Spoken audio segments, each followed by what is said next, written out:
Assalamualaikum warahmatullahi wabarakatuh. Salam sejahtera buat kita semua. Om Swastiastu, Namo Buddhaya, salam kebajikan.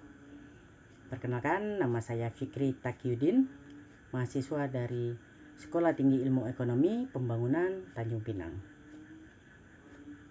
Kelas Manajemen Malam 3. Di sini saya ingin menyelesaikan tugas dari MK atau mata kuliah PTI yang bisa kita sebut Pendidikan Teknologi Informasi, dengan judul Teknologi Informasi di Masa Pandemi COVID-19 ini.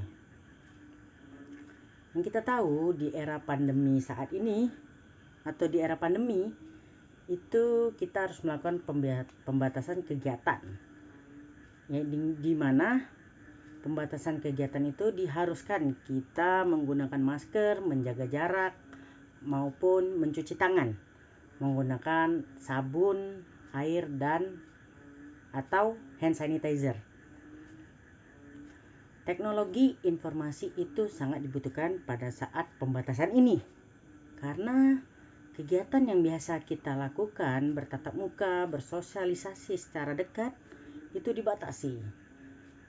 Semisal dalam hal belajar mengajar di sekolah dasar berjenjang SD, SMP, SMA maupun universitas, itu dilakukan sekolah daring.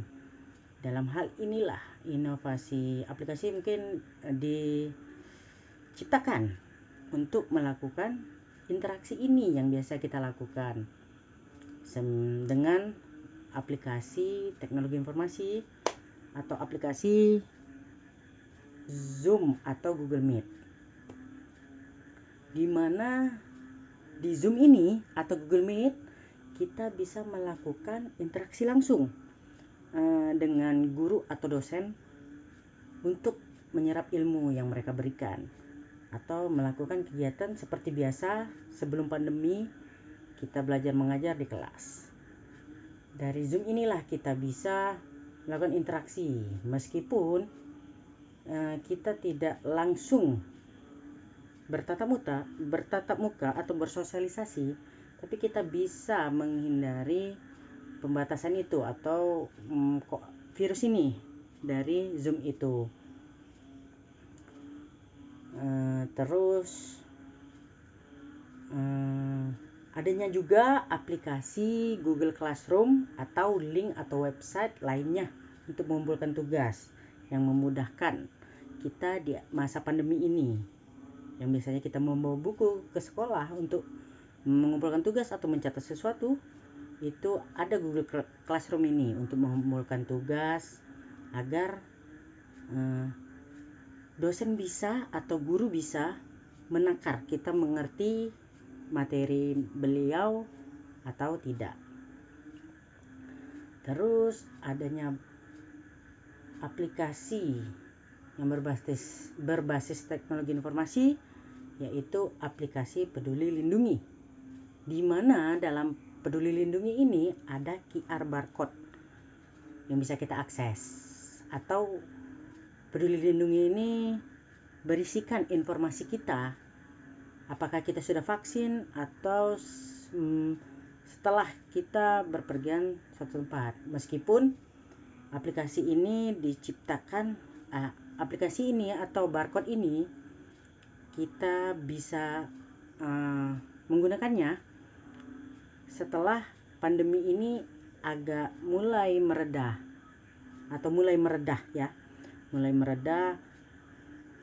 Dari situlah ini barcode ini di mana ditempatkan di beberapa tempat seperti mall, tempat-tempat kerumunan lainnya, restoran, dan lain-lain. Adapun yang di instansi pemerintah, itu agar informasi data kita, apakah kita telah melakukan perjalanan ke suatu tempat, itu bisa terekam di dalam barcode itu, di mana informasi ini bisa diakses oleh pemerintah agar penyebaran virus corona ini terhambat atau pembatasan lah istilahnya. dibatasi. Karena dari barcode itu kita bisa tahu ada sebelumnya atau semisal orang yang positif pada hari itu dan kita juga datang pada hari itu dan kita scan barcode, itu bisa kita langsung tahu informasi mengenai orang yang positif ini, apakah kita terpapar atau tidak. Dan jika terpapar itu kita dikirim SMS oleh pemerintah ataupun aplikasi pesan lainnya agar kita melakukan tes rapid antigen atau swab test. Dalam alat untuk mengukur positif apa tidak kita ini, itu di dalamnya ada juga namanya teknologi informasi, di mana jika darah kita sudah diambil darahnya dan dimasukkan ke rapid test, itu informasi kita positif atau tidaknya itu ada di dalam alat tersebut.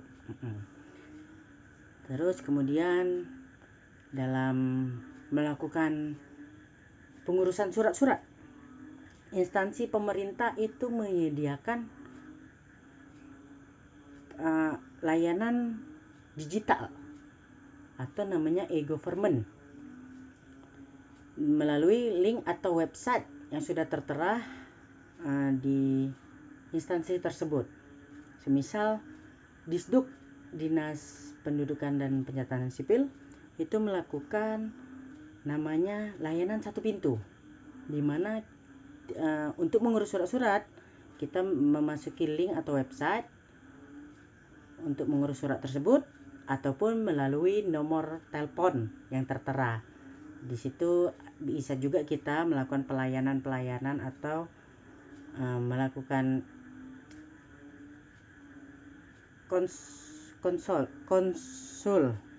konsultasi informasi apakah mengurus ini syaratnya apa aja begitu. Terus dalam hal sosial media kita bisa mengetahui informasi positif orang terpositif atau terdampak COVID di suatu daerah itu dengan cepat, seperti halnya kepulauan kita itu menyebarkan informasi orang terdampak COVID ini di Instagram, di mana di setiap daerah atau kabupaten itu sudah tertera beberapa orang yang terpapar ataupun tidak, atau yang sudah terpapar dan itu sembuh atau sedang sembuh ya, bisa dibilang begitu, dengan akurat dan tepat. Dan informasi ini bisa kita langsung dapatkan melalui HP kita. Mungkin lagi suntuk-suntuk di rumah, kita bisa men-searching lagi men-scroll Instagram, itu muncul informasi tentang COVID-19 ini, pandemi ini. Terus mungkin untuk aplikasi hiburan ya, dimana di saat COVID ini kita itu stres atau kurangnya berwisata. Dengan adanya aplikasi film atau video ini, kita bisa terhibur melalui menonton video TikTok dengan genre yang sangat beragam, seperti halnya YouTube, Netflix, dan TikTok ya, yang kita tahu sekarang. Itu kita bisa mengakses dengan mudah dari berbagai usia untuk mengakses aplikasi-aplikasi tersebut. Meskipun Netflix itu kita harus mendaftarkan atau mendapatkan akun terlebih dahulu untuk mengakses aplikasi tersebut. Sekiranya mungkin segitu saja penjelasan dari saya mengenai teknologi informasi di era pandemi COVID-19 ini. Jika ada kesalahan pengucapan atau perkataan atau sikap saya mohon maaf. Saya akhiri dengan wabillahi taufik wal hidayah. Wassalamualaikum warahmatullahi wabarakatuh.